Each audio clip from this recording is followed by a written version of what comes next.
సొంతగా ఆత్మీయ ఒక్క నిమిషం దయచేసి నేను మాట్లాడమని చెప్పు జైలు కొట్టద్దు. ఇది నాకు అదృష్టంగా భావిస్తూ ఉన్నాను. ఎందుకంటే రామచంద్రపురం నియోజకవర్గ సెక్రటరీతో నేను ఎప్పుడు మాట్లాడలేదు. ఇక్కడ జరుగుతున్న అన్యాయాల్ని స్పష్టంగా చూశాను. ఒకసారి తగ్గిందనుకోండి.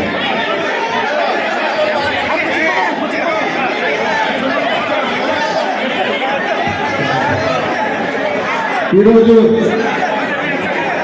ఈ ఆత్మీయ సమ్మేళనానికి దయచేసి అందరూ సైలెంట్గా ఉండండి.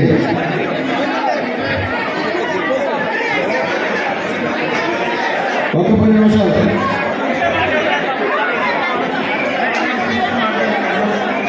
అలాగే ఈరోజు ఇక్కడ హాజరైన సోదరిమణులకు, పెద్దలకు, యువతకి అందరికీ పేరు పేరున నా నమస్కారాలు. ఇంతమంది జనాలు చూసి వైసీపీ నాయకులు నిద్రపడ్డారు.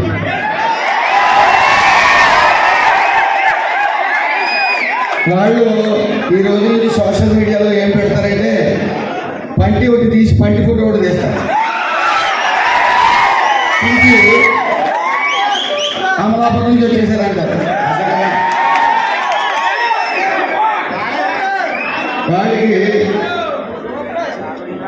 వాళ్ళకి ఏం చేయాలో తెలియని పరిస్థితి. ముఖ్యంగా మహిళలకు ముఖ్యంగా చెప్తున్నాను. నేను ఇక్కడికి వచ్చిన తర్వాత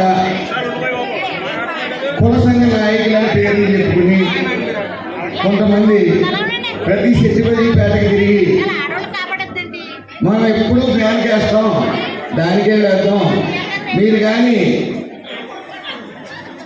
పొరపాటున తెలుగుదేశం జెండా పుట్టుకుంటే తప్పు వేస్తాం, మిమ్మల్ని దూరం పెడతామని సంఘాలను చెప్తా ఉన్నారు. అవునా కదా? అవునా కదా? మరి 2019లో చెల్లిపోయిన వేణుగోపాలకృష్ణ గారిని తీసుకుని వచ్చింది ఎవరు?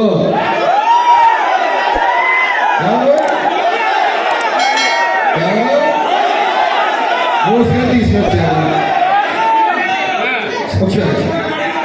ఒకసారి బోస్ గారు తీసుకొచ్చారు కదండి. తీసుకుని వచ్చిన తర్వాత అభివృద్ధి జరగకపోగా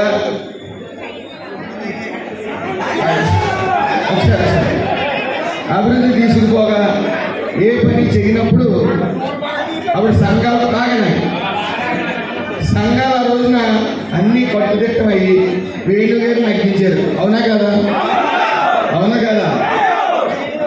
మరి నగ్గిన తర్వాత, గెలిచిన తర్వాత ఆయన ఒక ఇంత దూరం పెట్టారు మీ అమ్మాయిని. కొన్ని కేసుల్లో కూడా ఎదిరించడం జరిగింది. అవునా కదా? ఆ రోజు ఏ కుల సంఘం అయినా సరే మిమ్మల్ని కాపాడిందా?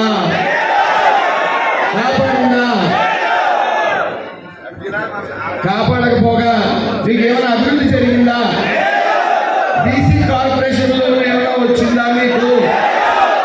అసలు బీసీ కార్పొరేషన్ లోన్ అంటే మీకు ఏమైనా తెలుసా? నేను ఇంచుమించు 20 పైగా శతిపతి పాలనని టచ్ చేసినప్పుడు నీకు బీసీ కార్పొరేషన్ లోన్ తెలుసా అన్నప్పుడు ఎవరి దగ్గర నుంచి సమాధానం లేదు. ఇప్పుడు కాదు, 1924 గురించే కాదు, అంతకుముందు బోస్ గారు 30 ఏళ్ళు ఈ రాజకీయంలో ఉన్నప్పుడు ఏ రోజైనా బీసీ కార్పొరేషన్ లోన్ మీకు ఇప్పించారా? అసలు బీసీ కార్పొరేషన్ లోన్ అంటే ఏంటో తెలియదు మీకు. ఏమండి? అలాంటి పరిస్థితుల్లో ఒకసారి బీసీ కార్పొరేషన్ లోన్ అంటే 2 లక్షలు కానీ 1,00,000 కానీ గవర్నమెంట్ ఇస్తారు. 2 లక్షలు ఇస్తే 1 లక్షే కట్టాలి. 1,00,000 సబ్సిడీ. ఆ 1,00,000కి నెలకొచ్చి 2,000 అసలు ప్లస్ వడ్డీ 2,000 కట్టాలి. అలాంటివి తీసుకోవటం వల్ల మనకి ఒక జీవితాన్ని నిలబడినట్టు ఉంటుంది. అంతే కదా? ఒక జీవితం నిలబడిందంటే 2-3 కుటుంబాలు బాగుంటాయి. మరి ఒక్క బీసీ కార్పొరేషన్ లోన్లు కూడా ఇవ్వలేని ఈయన అలాగే ఈ కుల సంఘాల కష్టాల్లో ఉన్నప్పుడు కాపాడలేదన్నమాట. అవునా కదా? కాపాడకపోగా ఏంటని ప్రశ్నించకపోగా ఏంటని ప్రశ్నించడం కూడా లేదు. ప్రశ్నించకపోగా అలా వదులుకుంటూ వచ్చారు. ఈ 5 ఏళ్ళు అభివృద్ధి ఎక్కడా జరగలేదు. జరిగిందా మీకు? అభివృద్ధి అనేది జరగలేదు. జరగకపోగా ఈ 5 సంవత్సరాలు కూడా ఆయన నెట్టేసి మళ్ళీ వాళ్ళ కొడుకుని తీసుకొచ్చాడు. తీసుకొచ్చాడా? ఆయన పాలించాడు 3 సార్లు. తర్వాత ఇంకొక వ్యక్తిని ఇట్లేదు, మళ్ళీ కొడుకుని వెళ్తున్నాడు. అంటే ఈయన ఏది చెప్తే జరగాలి. ఈరోజు కుల సంఘాలన్నీ కలిపి గోడలు కడుతున్నాయి, మీ చుట్టూ గోడలు కడుతున్నాయి, మీరు బయటికి వెళ్ళకూడదు అని. గోడలు కడతా ఉంటే యువత ఇదివరకు అంత అమాయకంగా లేదు. నేను సోషల్ మీడియాలో చూస్తూ ఉన్నాను.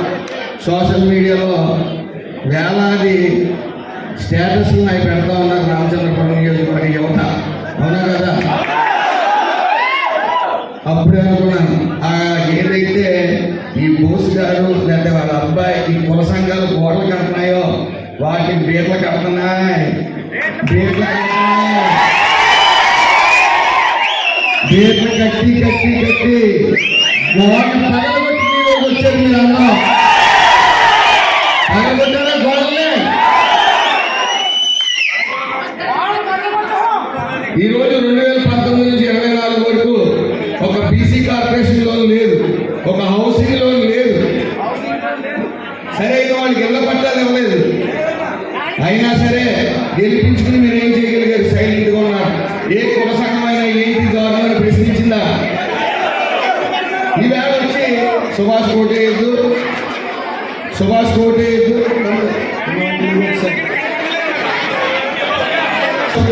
అని చెప్తా ఉన్నారు. మరి బోస్ గారికి ఆల్రెడీ ఎంపీ పదవి ఉన్నాడు. ఎంపీ పదవి ఉందా? ఇంకా 4 సంవత్సరాలు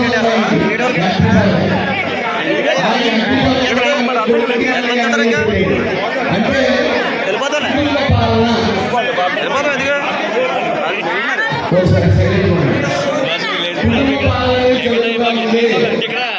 మీరు మళ్ళీ వాళ్ళ అబ్బాయి ఓటేసి తగ్గిస్తే కుటుంబంలో ఆయనే అబ్బాయి ఎమ్మెల్యే, మీకు అన్ని ఆ ఇంట్లోనే ఉన్నారు. మీరు సిద్ధంగా ఉన్నారా ఓటేయడానికి? మీరు ఎవరు చెప్తున్నారు? ఆడవాళ్ళు చెప్పాలి. ఎందుకంటే ఆడవాళ్ళు వచ్చే రావాలి చేయలేదు. ఎక్కువ నష్టపోయింది మీరు. ఒకసారి ప్రశ్నించున్నారా?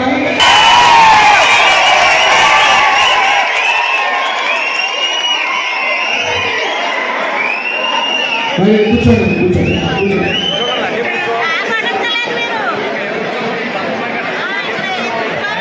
ఇప్పుడు ఇదివరకు సోషల్ మీడియా లేదు కాబట్టి అమలాపురంలో ఎవరు మంచి చేస్తున్నారో తెలియదు, రామచంద్రపురంలో ఎంత మంచి చేస్తున్నారో తెలిసిపోతూ ఉంది. సెల్ అనేది వచ్చింది కాబట్టి తెలిసిపోతూ ఉంది. అక్కడ ఎవరు మంచి చేస్తారు, ఎక్కడ మంచి చేస్తారు. కుర్రోళ్ళు అందరూ కూడా చాలా స్పష్టమైన ఆలోచనలో ఉన్నారా? మీరు నన్ను అభిమానించే సోదరులు బలమైన వాళ్ళు పొలంలో హైదరాబాద్లో ఉన్నారు. వాళ్ళందరూ కూడా అతి త్వరలో ఇక్కడికి వస్తారు. మీ బిడ్డలు వస్తారు. వాళ్ళ అన్నగా భావించి నన్ను నువ్వెట్టిన నెత్తి మీద పెట్టుకుంటారు. అందులో సందేహం ఏమీ లేదు. ఎందుకంటే నేను ఇంటిమేషన్ ఇవ్వకుండా నైట్ అనుకుని పగలు వెళ్ళాను హైదరాబాద్. వెళ్ళిన రోజే 1000 మంది వచ్చారు. మన సోదరులు అందరూ అక్కడ ఉన్న హైదరాబాద్ సోదరులు అందరూ వచ్చి నువ్వు వెళ్ళాలా ధైర్యంగా మేము వస్తాం, ఎలక్షన్ 2 రోజుల ముందు మేము చూసుకుంటామని చెప్పడం జరిగింది. మరి ముఖ్యంగా మీరు అంతకుముందు కాంగ్రెస్ ఓటేశారు, అవునా? తర్వాత ఫ్యాన్ చేశారు, అవునండి? మీ బతుకులు ఎక్కడ ఉన్నాయో మీ అందరి బతుకులు అక్కడే ఉన్నాయి, అంతేనా? ఈరోజు మీ పిల్లలు అందరూ కూడా హైదరాబాద్ వెళ్ళిపోవడానికి కారణం ఏంటి?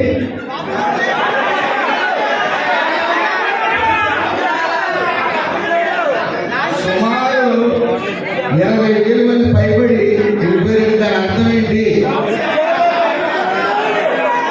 40 ఏళ్ళ నుంచి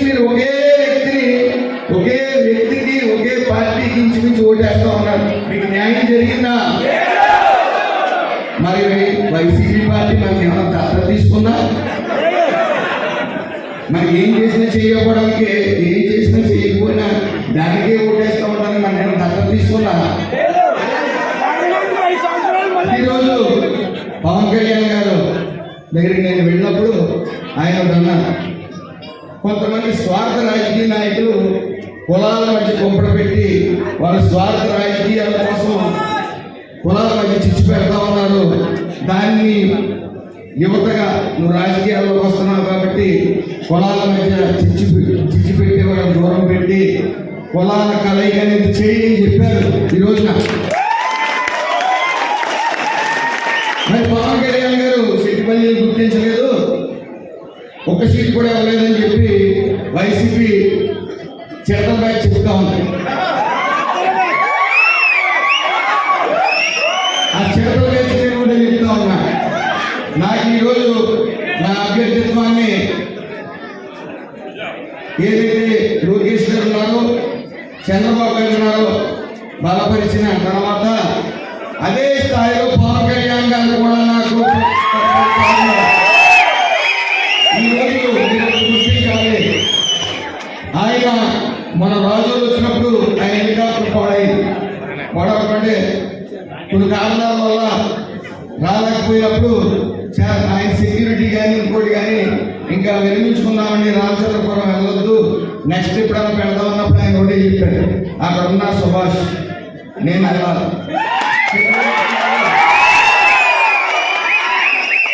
అని ఆయన కారు మీద 3 గంటలు ప్రయాణించి ఆయన ఇంట్లో బాగుపోయిన అక్కడికి వచ్చారు. అది మీ అందరూ గుర్తించాలి. ఈరోజు ఆయన ఎక్కడ ఏ మీటింగ్కి వెళ్ళినా ఆ మీటింగ్లో నా గురించి ప్రస్తావిస్తూ ఉన్నట్టు గెలిపించుకోండి, అవునా కదా? మరి ఇంత ప్రేమ చూపిస్తుంటే మనకి కోపలికి పడదు, లేకపోతే మనకి జనసేన పడలే, కానీ కొంతమంది స్వార్థ రాజకీయ నాయకులు చెప్తారు. ఇది ఎంతవరకు కరెక్ట్? అసలు ఎట్టి పరిస్థితుల్లో ఈ స్వార్థ రాజకీయ నాయకుల్ని మనం మూలన కూర్చోబెట్టకపోతే కుంపడ పెట్టి మనకి వైరు పెట్టి అది పక్కన పెట్టుకుంటా ఉంటారు. మీరు చూపించాలి. అలాగే ఈరోజు ఈ సభ వస్తున్నప్పుడు గుబ్బలవారిపేటలో వైసీపీ నాయకులు దాడి చేశారు. తెలుగుదేశం కార్యకర్తలు 2 కార్లు పగలగొట్టారు, బళ్ళు పగలగొట్టారు, రాడ్లు చుట్టుకుంటారు. ఇక్కడ ఎవరు ఉన్నారా? గుబ్బలవారిపేట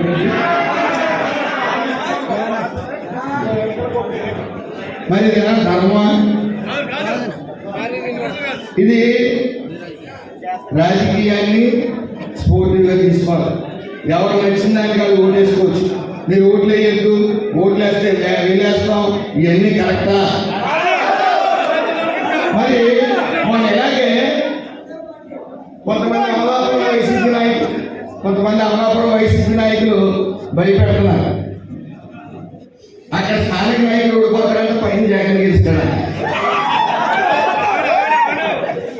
గెలిచిన తర్వాత తోలు తీసేస్తాం ఇలాంటి మాట్లాడినప్పుడు అక్కడ అమలాపురం నుంచి ఫోన్లు చేసినప్పుడు నేను అక్కడికి వెళ్ళి ఒకటే చెప్పాను, మీరు ఇదే వరవడిలో వెళ్తే మీకున్నది ఇంకా 13 రోజులు 10 రోజులు, 13 రోజుల తర్వాత 5 సంవత్సరాలు దేకించేస్తాను.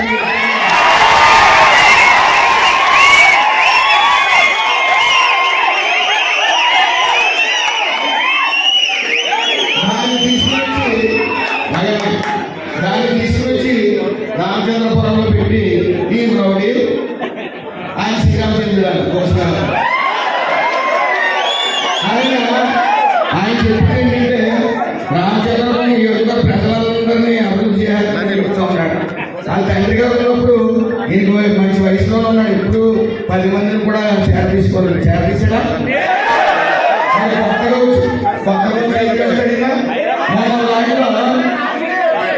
మొన్న ఒక ప్రెస్ మీట్ లో లెక్కన కూర్చోటం అతను అంటా ఉన్నాడు, నేను అభివృద్ధి చేస్తాను, నాకు మా డాడీ ఉన్నారు, తోటముతులు అంకులు ఉన్నారన్నాడు.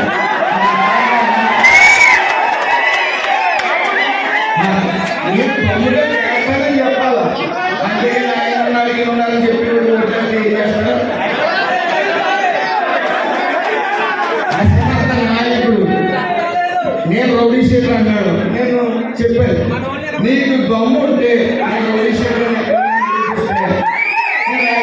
దూరంగా ఉంటాను.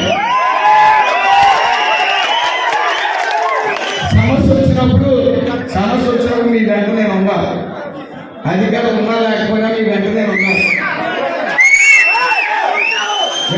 వెంట ఉన్నప్పుడు, బలంగా ఉన్నప్పుడు అమలాపురం సెట్టిపల్లి జాతికి పెద్దలందరూ వదిలేసి అందరూ రోడ్డు మీద వేసి అల్లర కేసులో వేలాది మంది బయటికి వెళ్ళిపోయినప్పుడు ఏ పెద్ద అనలేదు లేనప్పుడు అప్పుడు నేను రోడ్డు మీదకి వచ్చి జరిగిన కేసుల్లో తప్పులు ఎక్కువ ఉన్నాయి, అమాయికులు ఎక్కువ ఉన్నాయి, కేసులు తీయాలని నేను ముందుండి పోరాడాను కాబట్టి నా మీద కేసు.